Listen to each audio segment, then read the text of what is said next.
علامہ قاضی شہاب الدین دولت آبادی علیہ رحمۃ رضوان قرون وسطیٰ کے نہایت معتبر اور بڑے عالم دین گزرے ہیں۔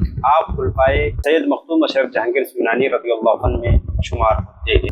ملک العلماء، استاد الفضلہ، مرجع الاولیاء، جامع علوم عقلیہ و نقلیہ، خاتم دین محمدیہ، عارف اسرار ربانیہ، حضرت علامہ قاضی شہاب الدین دولت آبادی علیہ رحمۃ رضوان اپنے وقت کے فاضل، کامل اور عالم متبحر تھے۔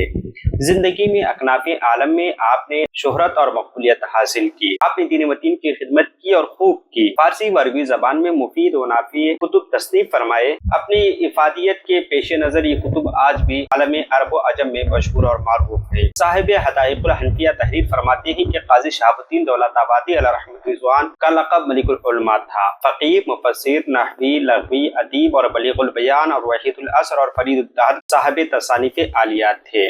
آپ نے علوم قاضی عبد المقتدر صاحب سے حاصل کیے۔